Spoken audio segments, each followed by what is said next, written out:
Hey, everybody. Welcome to the TEConnect podcast. I'm John Martin. And I'm Dean Reverman. I don't know why I paused there, but I wasn't sure who I was. Who am I again? Why am I here? Who am I? But hey, we are here because we're going to do a little bit of a special, different episode. Yes, sir. That's the reason I let a blurb like that through, because we're just having a little bit of fun today of sorts. Not as much fun as like end of the year Star Wars talk. No, right. Those are special moments. Right. And we'll have some of that at the end of this year. We'll be ready for it. But I wanted to do something a little bit different with the format this week. And instead of our usual have a guest or have us like really going into a deep dive about a very specific topic, I thought maybe it would be a chance for us to kind of talk about some smaller topics. Not necessarily the tech connecting type stuff where we're talking about something that's fascinating to us, but just maybe some stories in the news, events around the world that are, maybe tangentially related to the world of science and technology, could impact our channel in some way, but maybe not. Just stuff that's worth talking about. Basically like a virtual water cooler, if you will. Yes, I like it. Except we actually are here at a table. We don't just have no water cooler. Yeah. Where's that daggone water cooler? Exactly. I think those are outlawed now. So. Yes. Yeah. Of course. So we're going to talk about a few that we've traded off some topics, some discussions that we want to talk about, some interesting things happening in the world. We're going to do that. We'll do our usual. Well, we won't really have a value to the VAR per se, but there is a little something I'm still going to say about that at the end. And of course, we will still have a What's Tech Connecting with you. So hey, tune in. This is going to be a fun one, a little bit different, and we'll see if this is something we might want to do more of in the future. So until then, it is time for us to plug in and get connected. Welcome to the TEConnect podcast. It's time to get connected.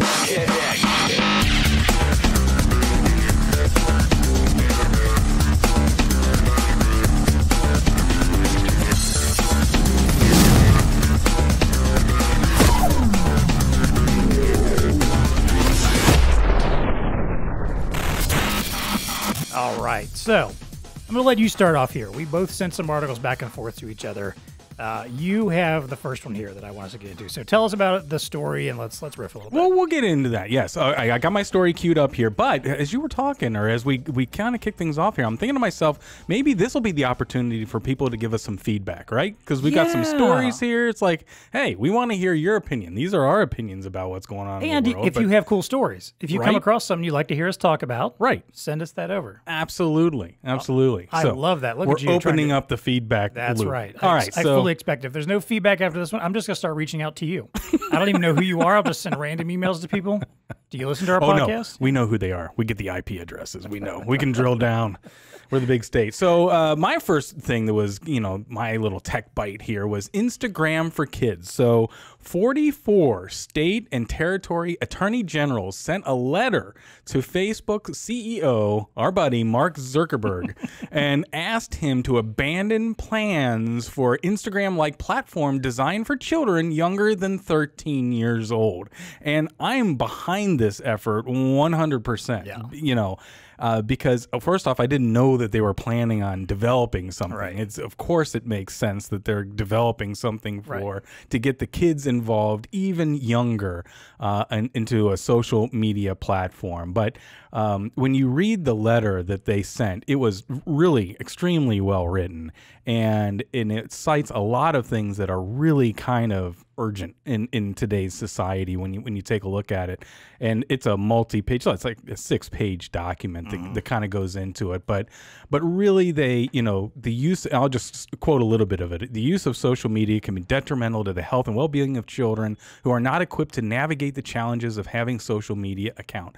Here. I mean, most adults aren't equipped to handle it, frankly. 100%. I mean, we've talked about that. I mean, there are shows out now. 100%. I don't think we figured out this social media thing at all as a society. It's like it is both awesome and dangerous at the same time. Yeah. But I mean, what was curious about is I was traveling recently, and there was a teacher in the plane seat next to me, and for whatever reason, we started talking about it. And it's not the first teacher that I've talked to about this, but she was like, in essence, it wasn't about this Instagram, but her commentary was just social media in general and the use of that and how it's, her words, ruining our kids. And she's been teaching for like 20 years. So she's got some history here and some runway of what it was like 20 years ago and what it's compared to now. Same kind of kids, she's teaching kids that are kind of in that, I guess it'd be middle school age.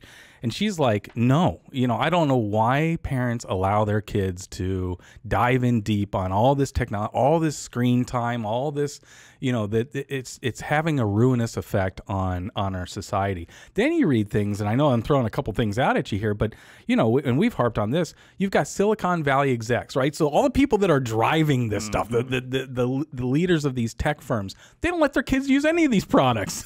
No. It's like they know better. They know better. They're limiting time, but the rest of us can use it. So it's like, what it's reminding me now of, John, and this is going to be a bold statement, but it kind of feels like the tobacco companies back in the day arguing the health benefits of smoking. Yep, I understand that. It's like, really? What do we got going on here? So it's one of those things that, man, that's going to come to a head here. It is. And to your point there, social media is very addictive. Very. I mean, it's intentionally they build it that way, right? And it's not in the it's not in the same addictive sense of tobacco, for instance. We're talking about like a chemical addiction per se, but a biological addiction of sorts. A serotonin type thing. All this stuff in your head that you feel like I have to know what's going on. I got to be connected with people. And let's be honest, that is something that very much preys on children in particular. Well, absolutely. When I heard about this story, because I think I'd heard about it a couple weeks ago as well, like.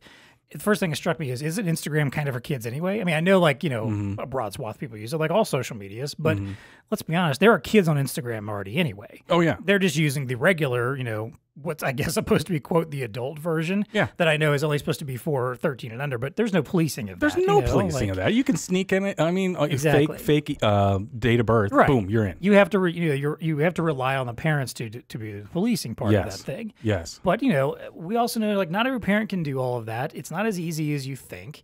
It is, it takes a lot of time and effort to do that. Plus, then you've got kids who don't want to miss out. The whole part of that experience at that young age and, early teens, is to do everything that everyone else is in your class is Absolutely. Doing. All the stuff that the peer pressure. You don't want to miss out. If all your friends are on Instagram and you're like, I'm not on Instagram, and you get made fun of for that. Then you get on Instagram and you get made fun of for the stuff that you post there. It's having a huge effect.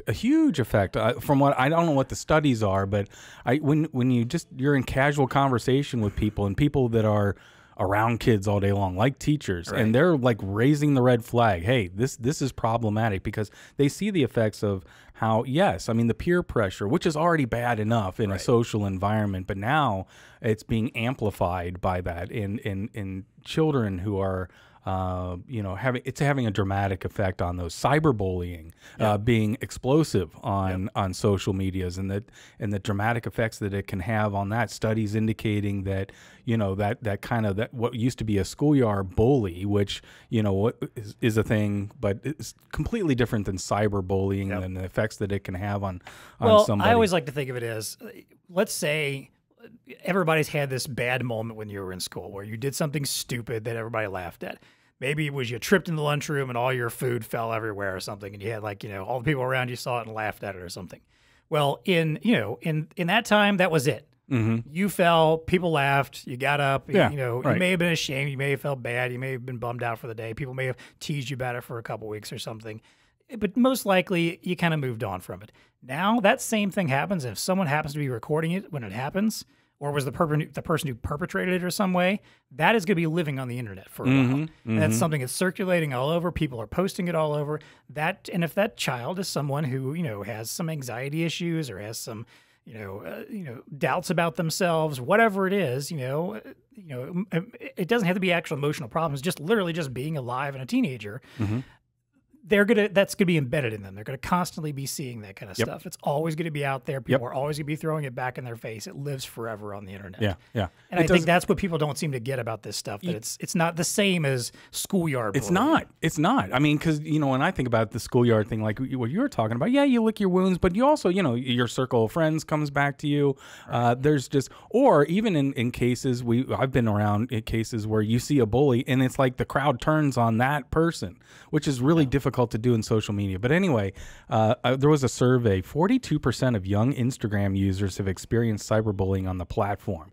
That's the highest platform of any, or percentage of any platform ever measured. So it's like, what's going on here? It's this whole social media thing. So anyway, I'm glad that at least these, state attorneys generals kind of stepped up to the plate here recently, wrote the letter and say, hey, we not only do we have to get a handle of this, but you can't go down this road. Right, you cannot go down this road. It's I morally apprehensible. I hope we are headed for some sort of backlash to all these social media platforms. I feel like we kind of are starting. I think we are. Definitely. A lot of people are leaving Facebook, for instance. Twitter it's been its own mess for some time now, and I think most kids don't enjoy most of those platforms. That's probably the reason they were looking at this, is they probably started recognizing that younger kids probably weren't playing with Instagram. Like the younger crowd wasn't there. Right. You weren't probably seeing a lot of teenagers. TikTok is popular now. Right. There's always new platforms that are coming along, and the old ones have to figure out either how to catch up or shift and become the platform for old people at some point. Absolutely. Which is pretty much kind of what Facebook is. Yeah. I would imagine anybody under the age of 30 probably thinks Facebook is pretty dumb at this point. They might be there, but they probably think it's pretty dumb. So maybe there's a backlash in the future, and stuff like this hopefully is what's kind of going to get us there. Again, I don't see there's a definitely a wealth and a greatness to what social media can do, but I unfortunately feel like it's now outweighed by all the terrible things it can potentially do. Yeah, right. So. Well, and if we can't regulate it ourselves, then something's going to happen right, here. Exactly. And I don't know what the answer is. I don't know. I think we all see the problems, but that's one that's like easy. I don't know, to a certain degree. I think we can all rally behind the fact that we shouldn't have 12-year-olds and younger in an environment where they're just not mentally capable of handling it. To your point in the beginning, I don't know the adults have figured it out. So why do we think kids would have? I mean, clearly we haven't. People fall for random, stupid disinformation all the time on social media, but because it's on, it's like that. There was a commercial. I don't know. It's been probably about 10 years old now. That it was like, don't believe everything you see on the internet. And it was a young woman her date was showing up, and he didn't look anything like what she saw in the profile. Right. And yet I still feel like a long time after that, we all still fall for this stuff. Yeah. There are still so many people that just fall for anything like, well, I saw it on the internet. Yeah. All right. That doesn't mean anything. Yeah. Anyway, all right. So next tech bite. My first one up here. This was one of those little LinkedIn kind of lead segments or whatever. Every day there's like a kind of a lead story that people are riffing on. So this one I came across earlier this week was it says, with a great resignation potentially looming as some employees reassess their working lives in the post-pandemic era, employers are preparing to make better offers to workers or to let them go with the knowledge that there can be upside. It says more than a quarter of employees plan to change jobs, according to a recent Prudential survey, as businesses reopen amid COVID-19 vaccinations. They cited more pay, remote work options, flexible schedules, promotional opportunities as reasons to stay. But evaluating employees' impact and potential can help identify cases in which crafting a rival offer makes sense. So this got me thinking, because we kind of talked a little bit about this when we discussed remote work, and just as we've been talking about, workplaces thriving and surviving during this time, that we saw this coming out of this, being able to offer things like remote work, being able to offer flexible pay and flexible work was going to be a huge boon for a lot of businesses and help them, attract new employees. And on the flip side of that, for businesses that wanted to just go back and say, nope, we're done with that. Get back here in the office. It's business as usual. I expect you in a seat from, 8 to 5 every day. And, that's it. No, nothing else is going to change. That they're going to lose out. It's just, it's not how things are going to be anymore. It's one of those, we've hit one of those points in the history of work that you can't go backwards.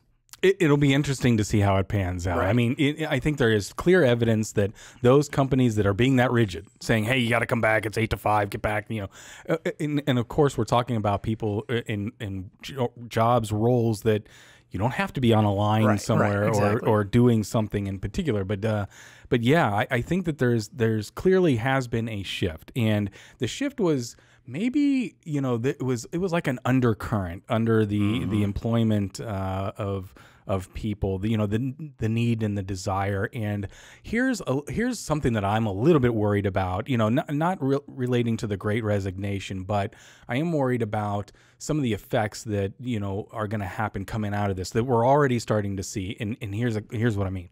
Those folks that, I'm just assuming that a lot of companies now are going to embrace some hybrid model of it. Right. So it's not, you got to be at your desk 8 to 5 anymore, but it's not you're working from home every day. Right. You just make up your own hours. You can do whatever you want, and whatever you want. So if those are the two extremes, most companies, I guess, are going to land somewhere in the middle. Well, Well, they did some polling, and this makes a lot of sense. Those that are leaning towards, the desire and the want to be at home are generally people with kids and generally women want that. So, which is fine. But when you think about that impact, we're, as a society, we've been going through for 40, 50 years, something like that, trying to equal the playing field for women. Right. And now you have this, I'm worried that, the pandemic won't be a step back for that because the argument is, well, those that do come into the office, they're going to be more engaged, they're going to be seen by the management, they're going to be have opportunities to advance above and beyond those who don't come in. So now you're at a disadvantage if you are somebody who stays at home for kids or somebody who has a health issue that it's better for you to be at home, et cetera, et cetera. So it's like, yeah, it's a nicety, but I can see how this is going to compound some issues moving forward that we were already starting to or hadn't fully wrestled. You know what I'm saying? Well, and those things, some of the things you just mentioned were already problems before all of this too. Like just women in the workplace, for instance, that we know women are always treated poorly compared to men in the workplace by comparison anyway. But then especially so when you think about the fact that they tend to be the caregivers of the family. They tend to be the ones who do most of the work when it comes to children for the most part, and that always put them at a disadvantage when it came to career advancement. When it came to being recognized within the workplace, that attitude of like, oh, your kid's sick and you got to go home. Well, too bad, like you could have been up for a promotion if you just showed up every day and said the hell with it. Which is all stupid, obviously. But, there was already disadvantages there. And you're right. I think this exposed more of them because there's a lot of women who were able to balance, the work-life thing that unfortunately had to drop out of the workplace entirely because they had kids at home that they had to spend time with, had to educate, had to keep safe. And I think kind of also to the point of this article too, and where it was kind of getting at is not just this idea of, what we were talking about, the whole remote work thing, but in all across broad industries and work styles and, and whatever you do. I think a lot of people took this time to reevaluate their lives and what was and wasn't important. We spent time at home. Maybe you were caring for family members. You were worried about your family. Maybe you lost someone during all of this. And maybe just for a lot of folks, just priorities and what they're working for and why kind of changed quite a bit when you realize, what? Busting my butt for this particular job that I never really liked and doesn't really pay me enough. Why should I go back to that? Maybe it is time to go looking for something else instead. Yeah. And again, kind of to their point in some of that article was that, it's up then businesses are faced with this. Do we try to retain people? Do we start offering them more? Do we, start offering more money to keep them on board or offering more money to try to get people in the door now? But you're right. I think there's a lot more to go on here. I think we've just started scratching the surface for kind of how work is going to change in this country. And hopefully it means for the better. Hopefully some hard conversations will happen that will ultimately lead to better job satisfaction and better employment for a broad swath of people, not just as office workers that, want to be able to mow our lawns on our lunch break every now and then or something. But what was the article? The article is making the argument that people are going to resign if they don't get the quality of life things that they see that we do deem more important today. Right. Exactly. Coming out of this pandemic. Maybe, exactly. Like maybe our attitude to what is important in life changed over the last year. And I see. For the better, and realizing, we've talked about this before, this idea that, look, life doesn't have to be about work. Yeah. Right. It's for most people that is not ever going to be the thing that matters the most to them in life. And yet we treat it that way sometimes. What was the stat? 25% or something like that? It's a quarter. Yeah, 25% of employees plan to change jobs according to a recent Prudential survey. I wonder how that compares to like pre-pandemic. Was it? I don't know. Because I know you survey enough people, you could find plenty of people that'll say like, yeah, I'm planning to, or I'm looking, or there's always going to be people that are doing that. But I guess that must be a higher number than before. I feel confident in saying that, I think people's perspective has changed in the sense that the quality of life issue is more important, and a company's ability to offer alternatives for that. Either it's some work from home or flexible hours, or you define what your core hours are. I've heard that now coming into play, where, okay, I'm definitely going to be on, if you will, quote unquote, or at my desk from these hours. Then the rest of the hours are flex hours and stuff like that. So I think companies are going to have to, number one. Number two, as managers, I think managers are going to have to, and companies are going to have to figure out how to evaluate remote workers like they would workers that are there, you know, because, and I don't know, John, I don't know how we get that. That's going to be a tougher hurdle, I think, because we're social creatures. We like seeing people and being, and it's just a natural thing that when you're around people and I see what that person's doing and, oh yeah, let's team up on this project. And there's a lot more camaraderie that happens when you're in person than online. Right. So if you're going to be a person that's just in an online world, I don't know. See, it's just so fascinating to see how this is going to manifest. Well, and then it becomes incumbent on also to the employer to figure out, is there ways that we can kind of replicate some of that, even though ours, you know, a significant portion, if not all of our staff are potentially virtual. So, yeah, there's a lot more to unpack here. And I have a feeling this is a topic we'll find ourselves revisiting at times over the next couple of years as this all kind of starts shaking out. I think so. But, you know, I guess the warning is to those old stodgy companies that are like, you know, get back in here and here's your cubicle. Can't do it. Yeah. Because I think in that article they were citing some of the reasons, you know, what people do like is, you know, just having an office that they can be in and the flexibility of being able to be with their kids or be able to handle family issues a little bit better. So anyway, we've got ad nauseum about. Just to give you a very brief example, I was telling you before we got on the podcast about all the wacky stuff that's been happening in my life of late, and you know, stuff with my kid getting sick here and there, you know, and it's so much simpler because where I'm at working from home, and you know, my son's daycare is much closer to me than it is to where either my wife works or where I would be if I was in the office. So simple for me to just run up and grab him, bring him home, get him set up to, you know, entertain himself or whatever if I need to, and easily get right back to work. Whereas, you know, in the old days, and again, you know, it's not like we couldn't potentially work from home before, but there was a lot of businesses that were very frowny about that and didn't want to pay you for that or assume that you actually were going to be doing that. You know, maybe you didn't have that luxury. If you had to go pick up your sick kid and take them home, that was it. Your day was done. You were taking time off. You had to use PTO for that. Yeah. Did you put in your half a day? Yeah, exactly. And your boss expected you to not have done any work that day. Oh, in reality, I you got might to drop still a half work an hour. anyway. Yeah, exactly. So that's just, you know, that's the kind of stuff I think people appreciate. I appreciate it. I'll tell you that. So. Yeah. All So anyway, that's where I'm at. I think that in general, it feels like that has changed. Right. Now. Yes. And you're going to have that flexibility, or there is going to be a great resignation. Yes, from those companies. Yeah. And then those companies will learn because they can't get any workers, or the workers that they do have, it's like, well, I don't know that they're the best ones to have around. Yeah. What do we have left? A bunch of yes people that I don't know. You know, it's bad.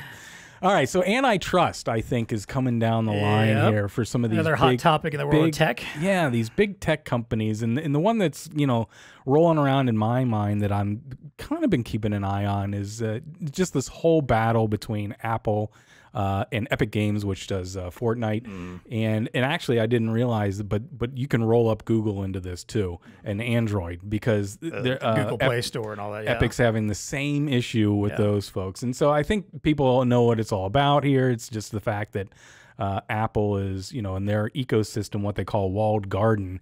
You know, you have to go through their system, and then if you want to do anything that's subscription based or payment or anything like that, all of that runs through Apple. And of course, Epic Games is making the court case that should not be the case. And it's interesting. I didn't know how they went around. They kind of pissed off Apple, you know, in the way that they did it, because they intentionally, like, you know, not abused is not the right word, but thwarted the system. There we go. Yeah. There's a nice marketing way. They found a workaround so that people could still buy their V-Bucks and not go through Apple. But, you know, I think that some of these big tech companies are in trouble because, you know, it's that antitrust, you know, issue that's coming down the line here, where there's a lot of power behind some of these big tech giants right now, and it'll be interesting to see, because if you compare it to some of the other antitrust stuff that, you know, going all the way back to Standard Oil and some of the early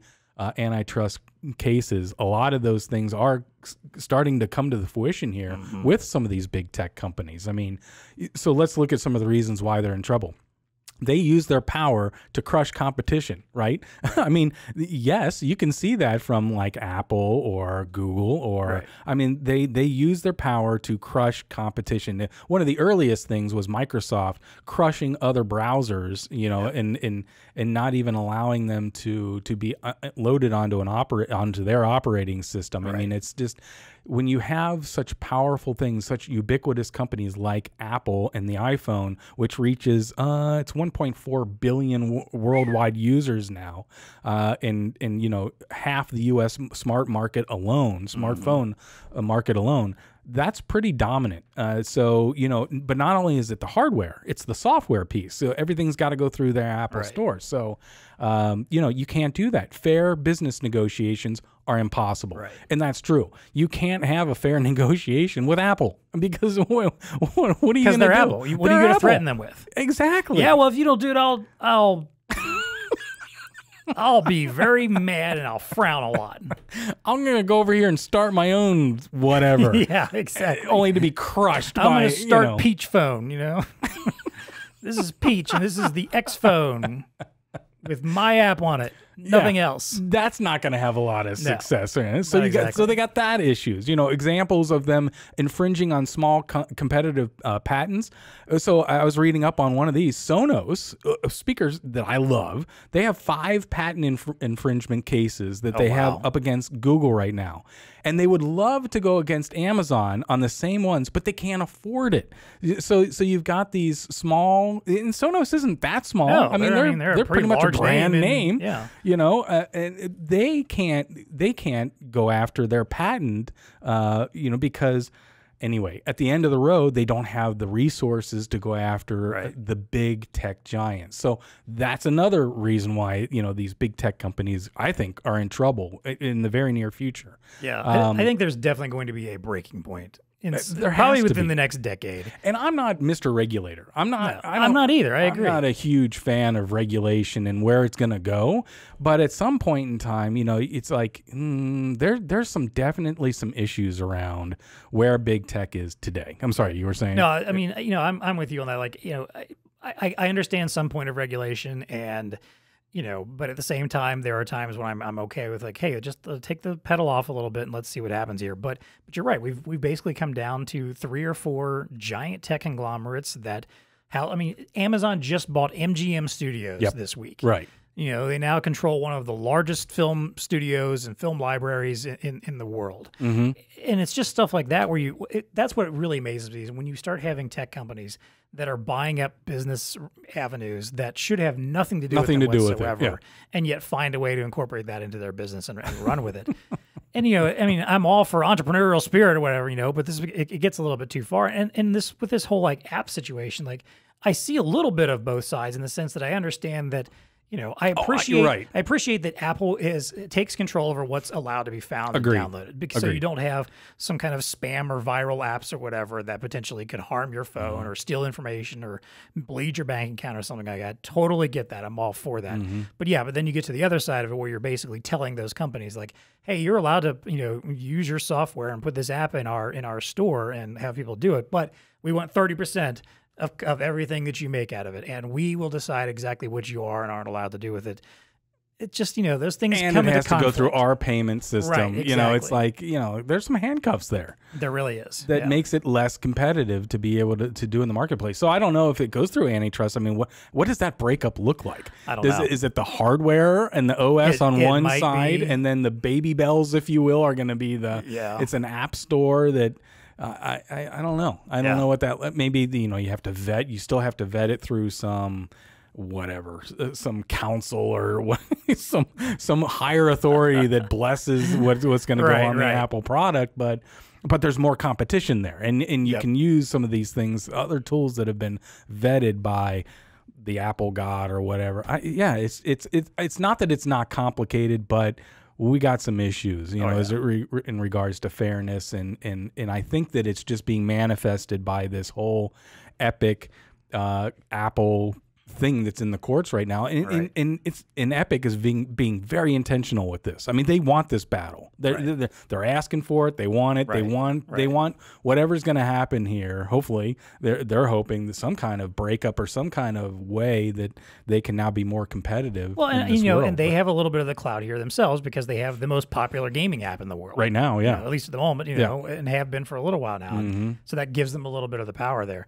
But you're right, though; these things can drag out and take so long that by the time they get to the end of it, will people even be playing Fortnite anymore? I mean, I guess that's the principle of the thing. And if they can win a battle for everybody, that's probably good for them, whatever their next endeavor is going to end up being. But man. And then the other part about it is, and I guess the other thing that's kind of going against big tech in this, and because it's the idea that it comes back to the consumer. So the current court's disposition has been, hey, look, we're looking out for the consumer here. So if your position is that it's not the best in the long run for the consumer, meaning the consumer, you're limiting the choices of a consumer, you're kind of, whether intentionally or not, but you've created this world where it limits consumers' abilities, behaviors, stuff like that. Then they're going to start ruling against you. And so that's where I think, oh boy, something's going to happen here. I don't know if it takes 5 years, 10 years, hopefully sooner than that, but man, they got some issues out there. Yeah, very much so.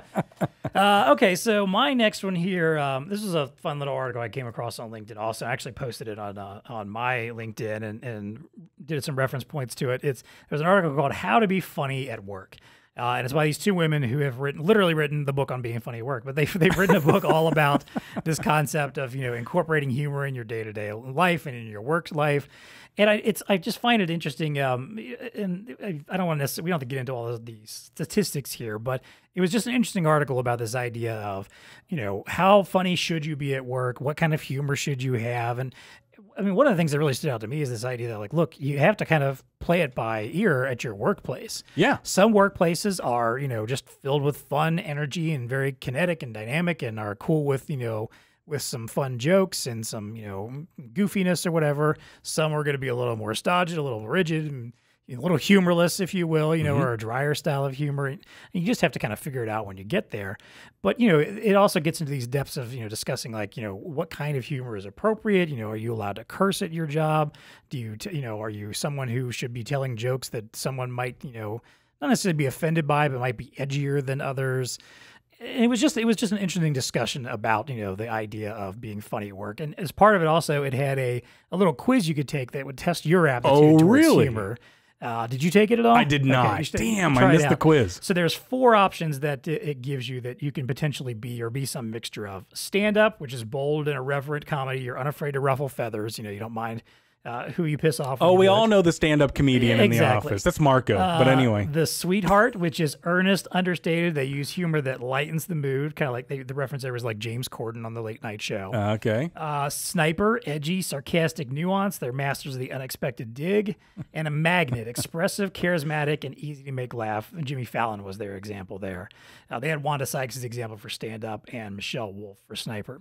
So when I took this, I came up almost even percentages, heavily weighed on stand-up and sniper as the two. Gotcha. Which kind of, especially the sniper one, because I am someone who doesn't mind taking a shot, when I need to take it, and like whatever happens kind of thing. Like I don't feel like I'm necessarily super like edgy as far as I don't know. I mean again, it's one of those things that changes by crowd. Like what kind of humor I use changes depending on who I'm around. But yes, I'm a big fan of humor work. I think it is very important to have some fun in your day whenever you can. There were some statistics there, though, weren't there? Throw us a couple of those, because people like working with leaders with any sense of humor are seen as 27% more motivating and admired than those who don't joke around. That's pretty impactful. I mean, it makes sense, and I completely agree with it. Yeah. And I think back through various managements and leaders that I've had over the years, and like, you know what? The ones I liked the most, the ones I respected the most, the ones I felt like I could go to were the ones that had a sense of humor about them and could be lighthearted at times. I get it. Doesn't mean you're literally coming to work in a clown suit and goofing around. No. Putting pies in people's faces. Like, just, that you have a lightheartedness to you. Well, because I think in the article, it referenced that. It makes people feel a little bit more human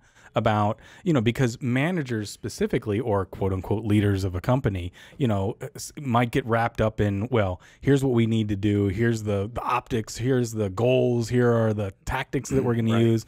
And it's all very, very tactical. This is what we're doing. This is where we're marching. There's no time to mess around. Yeah. Let's. Whereas no, we're all human here. Let's have a little bit. You can be a little lighthearted and have some fun along the way. But I thought that was really telling. 27%. It even noted too that studies even show that something as simple as adding a lighthearted line at the end of a sales pitch, like "My final offer is X, and I'll throw in my pet frog," can increase customers' willingness to pay by 18%. That was huge. says a bad dad joke can literally help you get paid. And that's important for our folks that listen here. You know, like if you're out there doing sales or whatever, like it's okay to, again, throw a little levity in there, even if the sale's going bad or you're going to lose the business. Like, for one thing, it tells somebody on the other end, like, look, I don't take this that seriously. Like, it's important to me. Your business is important to me, but I'm not going to hate you if you don't do what I want. You know, let's joke about it. Let's be a little lighthearted about it. Let me see if there's any. Let me review that stat one more time. They'll be willing to pay 18% more. Their willingness to pay rate increases by 18%. Okay, not so whereas paying more. before maybe they were like, no, I'm drawing a line, and you can't possibly get me above that. That if you get them go above that, still offer them above that, but then also give them, a little bit of fun and humor. Yeah. That they might be loosen up a little bit and be like, all right, they're more endeared towards you. Yeah, there exactly. you go. Yeah. You don't look like someone who's just trying to reach a bottom line and doesn't care about them at all. So. Are you buying from me yet? Me yet? Exactly. Let's see. I think that was 30%. It mentioned that. It says when a pair of strangers are prompted to laugh together for 5 minutes before completing a self-disclosure exercise, their interactions are viewed as 30% more intimate than duos who conversed without laughing first. This was during like a study of all of this. So basically, bottom line is, laughter's good. It is the best medicine. It's important. I always try to be someone who thinks that nothing is ever too serious that you can't have a little bit of laughter around. Right. You can't find the humor. Yeah. Even if it's a little dry wit you throw in for a wry smile and then you move on and get back to being serious. Right. It's okay. Okay, so now let's go back to where you were at the beginning here. What are they advocating? Do they advocate that you? No, they don't. You just need to know who you are, kind of a thing. That is more about like understanding your sense of humor and other people's sense of humor. Okay. To find out like, hey, is my sense of humor going to fly with this person? Because some people, if like say you have a very dry, wry wit, and someone who is the like big, bold, loud stand-up might not necessarily get along with one another because their two types of humor conflict. Got it. Versus, if someone like is the sweetheart type, that it's very understated, it's earnest, it's, always good, clean, fun humor. Maybe they don't like the sniper person as much because their humor tends to be a little more, aggressive and, and tactical rather than just, hey, old chum kind of stuff, So, which maybe gets to another point that you've been going. I think I've been seeing you posting some of this on social is know the room. Yes. You got to know how to read a room. Yes. That's it, right? You do. Just like a stand-up does. An actual stand-up comedian. Read the room. They know what their audience is feeling. They start picking up very quickly like what's working, what's not, and they'll pivot maybe based on that. Right. Or sometimes you just go with it anyway. Sometimes you're like, this room isn't really for me. They're not going to get my jokes, but I'm going to have fun with myself today. So it doesn't cost me anything or hurt anything if I just keep having fun, and I'm just going to keep doing what I do. Yeah, well, it may be one person. There may be literally one person in the entire room that thinks you're hilarious, and maybe you're just playing to that audience of one right then. That's okay, and that's okay sometimes. Yeah, it is. Yeah. As long as it doesn't like cost you your job or anything, I guess. But like again, I wouldn't throw a pie in the CEO's face just because that one person's going to laugh at it. Then you both get fired.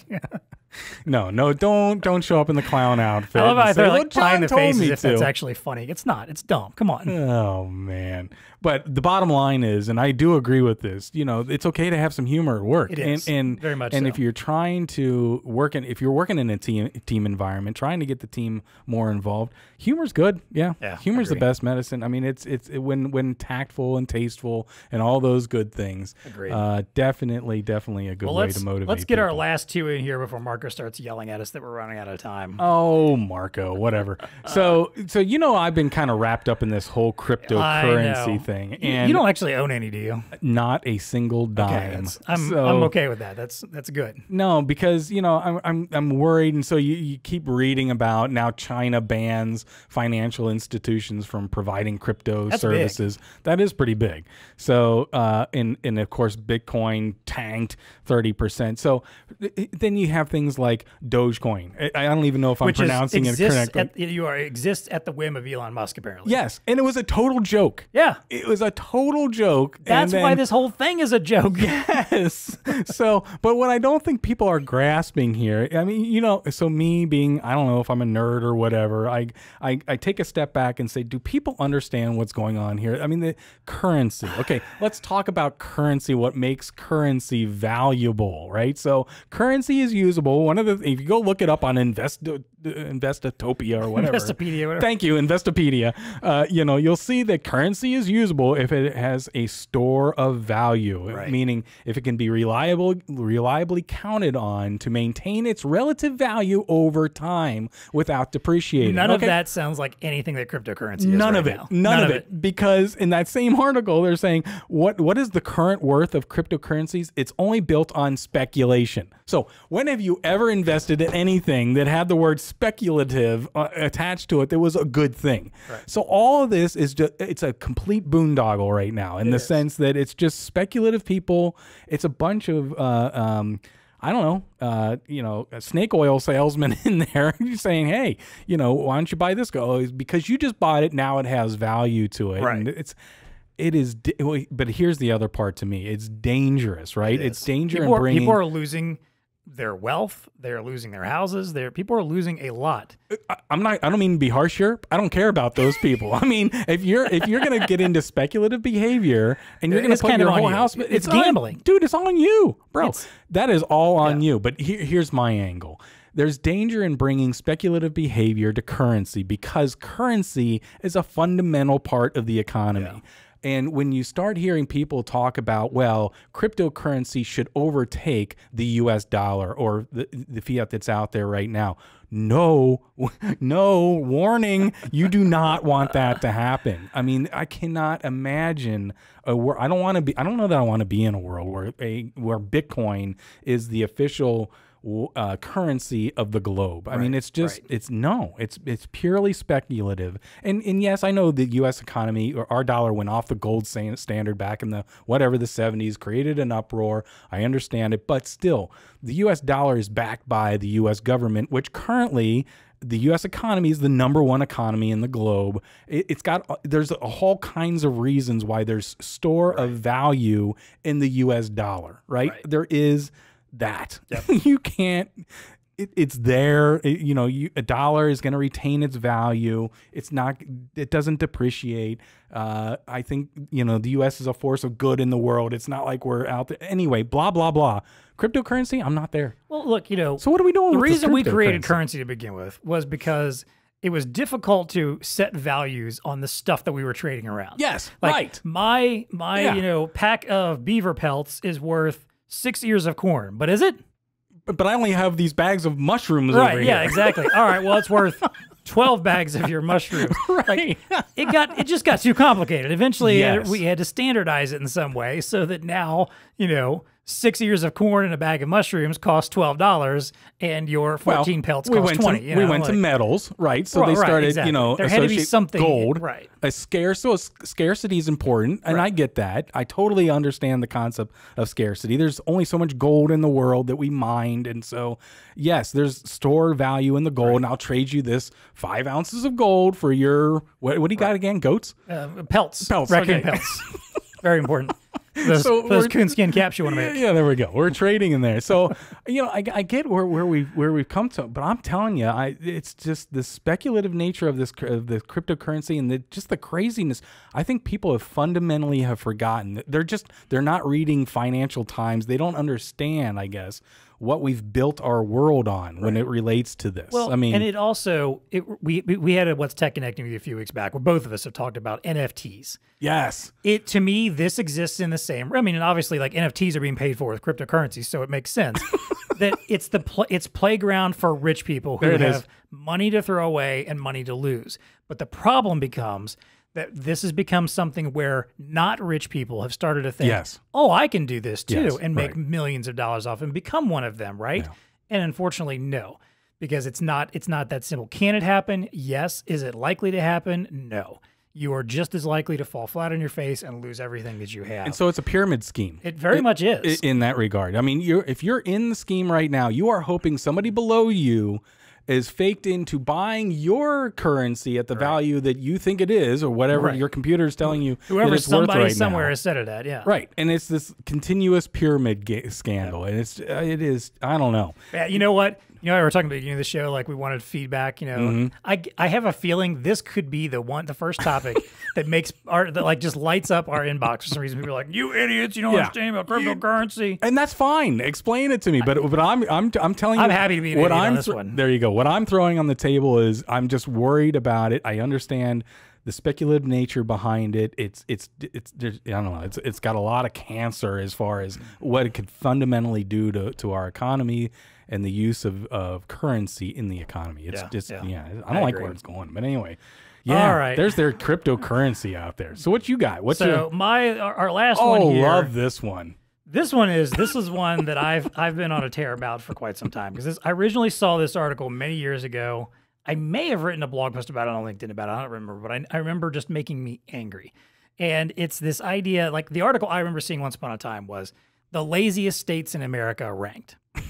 So I was like, well, this is interesting. One of those like clickbaity type things. I'm like, sure, I'll check it. Actually, I think it was like promoted on LinkedIn that day or something. So I'm like, I'll check this out. So I got into the article, and what reminded me of it is I saw an article again recently that was doing a similar thing, except it said the hardest working states in America. And it turned out both of them were relying on very much the same kind of data. Okay. But the thing is, it almost always gets reframed. If you go out and search for the articles related to it, it almost always gets reframed as the laziest states in America. My problem with that is, you know, because you got to wonder, like, what's the measurement system? Well, the measurement system is typically based on how many average hours per week that people work, how much PTO time that they use or don't use during the year, how much their work-life balance, is, or what they value. You know, if they value their life, their regular life more than their work. How much unpaid overtime occurs in a particular state. So they're basically saying the laziest state, which I don't even remember which one it was that ended up at the top of the list. I think it may have been Alaska, actually. Or at least that old list. The laziest state would be the state then where people don't overwork themselves, use all of their vacation PTO time, and value their personal life more than their work life. That was considered as lazy. And I hate that framing. This is something I have been railing against for so long. It is something I find so obnoxious. We've talked about this, before. I think we referenced it already a little bit earlier when we were talking about, the Great Resignation and all that. Is this idea that you don't work to live, you live to work. That we all just, and it is a very uniquely American thing. I mean, there's other countries that do this too, but it is definitely something here in America where we put this odd sense of what you do at such a high pedestal. Like, I think about, like, if you go to a party and you're meeting somebody new, one of the first questions out of each of those mouths is, what do you do? Yeah, right. Yeah. And what Still that happens. And what that means is, what do you do for work? Yeah. I'm not interested in your hobbies or what interests you or what motivates you or what compels you to get through You know what? life. I think I'm going to start answering that question as, what is my favorite hobby? But you go ahead. should. I mean, we should. That's just it. But we act as if that is the most important thing to know about a person, as soon as we talk to them. When we talk to children, we're teaching children. How often do you meet a child? But I don't think that's going to go away. I don't mean to sidebar, but I don't think it's going to go away because you're looking for a point of contact. Right, and I get that. How can I connect with this person? I get that, but it's still, again, it's something we embed a little too much into our culture, into how we talk to children and say, "What do you want to be when you grow up?" 3-year-olds, what do you want to be when you grow up? They don't know what they're going to be tomorrow. Like, what are you asking him a stupid question like that for? Come on. Well, and then but then it makes me think, too, like when I start thinking about the lazy thing, and I think about, all right, imagine, we referred to this earlier. You are a mother of 2 children, and you are juggling between trying to have a career or trying to take care of your family. You are trying to work a job that pays you too little, doesn't even cover the high cost of childcare. Your medical coverage is crap, or you don't even get any at all from your employer or something.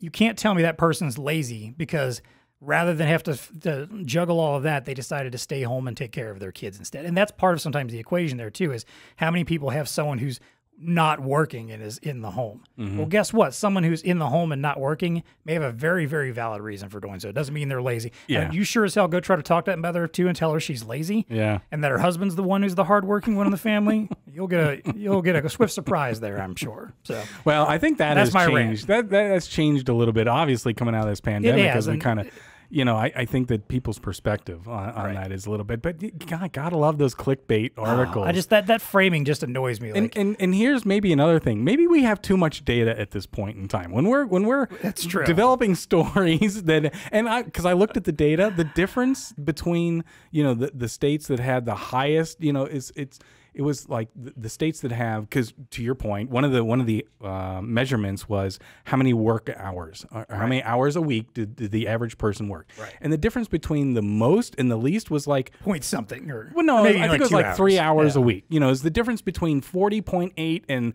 38.2 or something like that. And so, we're talking 2 hours a week. As if working 38.2 makes you just such an infinite slacker. Like, how dare you're you lazy. not work that So it's a 2 hours. sensational storyline or title to it, but it's like, you know, contextually, just it's maddening, right? I completely agree.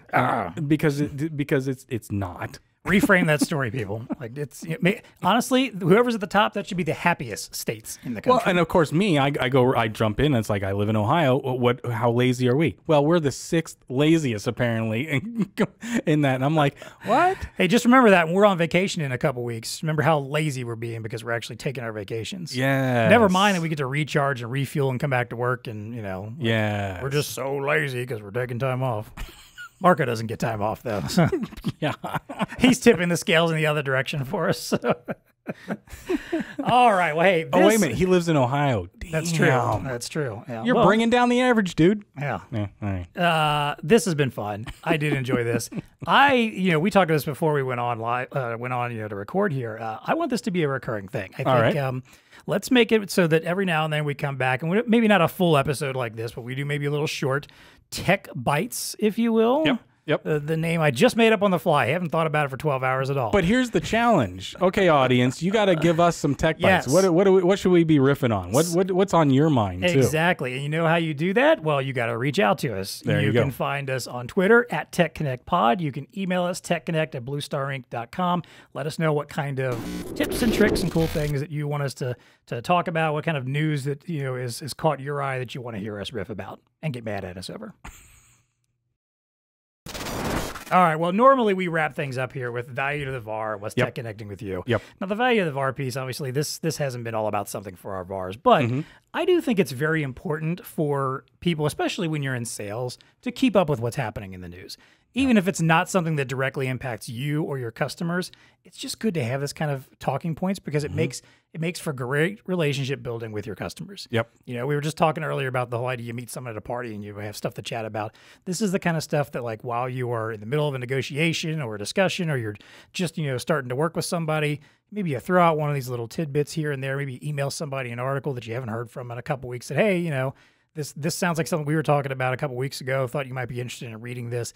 That's stuff I think is very invaluable to building relationships. So agree 100%. Not only on the sales side, though. I mean, I wish that other customer service reps, other people within organizations felt free enough to have little, jaunts like that, where they were just little conversations. If anybody who's customer facing, it builds rapport. It endears a customer to your company. It's good. Good. It's good stuff. Exactly. And y'all need to work on how to be funny at work. That's right. Yeah. Send us some of your best dad jokes, too, that we can use. We'll throw some of those out on there. Love dad jokes. Fun stuff. Yeah. All right. Well, then let's wrap up with what's tech connecting with you. Dean, what do you got this week? This one's going to be hard for me to get through without laughing. Oh, God. But I read the title. I'm going to get through it here. And I don't know. I was like, what? All right. So here's the title. Mammals can breathe through anus in emergencies. I'm just going to let that sit here for a second. So rodents, we're mammals. Right? Rodents and pigs share with certain aquatic organisms the ability to use their intestines for respiration. Did you know that? You could, if you needed to, apparently, if you need to breathe, you don't actually just have to breathe through your mouth and your nose. I thought that was quite fascinating that you could actually get oxygen into your body through your intestines for respiration. You could live just a little bit longer if you could figure out how to do that technique. I think if there's a way to win tech connecting with you, thank you. I think you just did. In the world of science, that's a pretty fascinating little story there. It was just showstopper for me. I'm like, what is this? I really hope Marco doesn't have some kind of interesting graphic to throw up for that part of the video feed. If he does, I apologize. Be our first video to get banned from YouTube. Maybe the other part of the commentary is, I mean, science is looking at everything, I guess, at this point. That's true. Right? That's a I mean, good we've point. got too much science, too many scientists out there trying to figure everything out, and there you go. Hey, what do you do? Oh, well, I've been looking into how mammals can breathe out of their butts. Yes. Now, don't you wish you don't ask that question at parties anymore? And it was a funded, government-funded whatever initiative. Your taxpayer dollars went into it. Exactly. Thank you so much. Oh, man. All right, so let's start connecting with you. Mine is fairly short and simple. R.I.P. Internet Explorer. Yes, Which it is died. being sunsetted, I think. I don't think it's officially over yet, but I think it's being shut off soon by Microsoft. Is it this year or next year? I want to say it's next year. I Yeah. believe like any new versions of their OS going forward, it will not work with, and they're going to stop supporting it and everything entirely. Which, again, it's one of those platforms I haven't barely used. And every once in a great while, like for some reason, something would only work on Explorer and not on Chrome or Firefox or whatever. Yeah. But it's been a long time, and but let's be honest, most of us cut our teeth on Internet Explorer. It's the first major browser 100%. that we used for a very long time. Yeah. In fact, when I saw some of the stories on it, you see that little, screen cap of the old interface, Yep, and it's like, yep. man, it's like going home. It's It like, is. oh my gosh, look at that. Yep. And yeah, it's been a decade since I probably used Internet Explorer, but I don't know. That is a commentary there. That there's one of those things that's just off into the sunset. An iconic part of tech history. Very right there iconic that part is of on it. its way out the window. Yeah, So, yeah. So long, sad. farewell. Maybe Marco plays some taps over this part, so if that's allowed, I don't know. All right, hey, that does it for us. Again, we want to do more of this in the future. Please let us know about topics you'd like for us to riff on. Send us cool articles. Maybe not stuff about mammal butt breathing. Right. Yeah. No, not that. I think we can go a little bit higher brow than that. But so thank you so much for joining us. As always, for Dean Reverman, I'm John Martin. Until next time, stay connected. Built with versatility in mind, Elo TEConnect offers a wide assortment of peripheral options for your digital display. Whether for endless aisle, self-order, or collaboration, you can seamlessly attach up to 4 peripherals to the touchscreen edge with flexibility to add, remove, or change later as needed. Options include barcode scanners, EMV cradle, customer-facing display, webcam, and more. To learn more, visit Elo's microsite on BlueStarInc.com or contact your BlueStar account manager. Pharmaceuticals, biologic, and food products require strict control of environmental parameters, temperature range, humidity level, light exposure, and more. Not only to satisfy compliance, but also to protect product effectiveness and end-user safety. Introducing a new product line from Zebra Technologies, electronic temperature sensors. With Zebra's temperature monitoring and sensing devices, your customers can ensure the integrity and cost-effectiveness of their temperature-sensitive products during storage, shipping, and handling. Their devices monitor environmental exposures critical to maintaining the quality of your customers' products in biotech, blood banks, emergency medical service, other healthcare organizations, as well as food distribution and delivery. To learn more about this exciting new field-tested product line, check out the link in the show notes to find plenty of helpful resources and application briefs.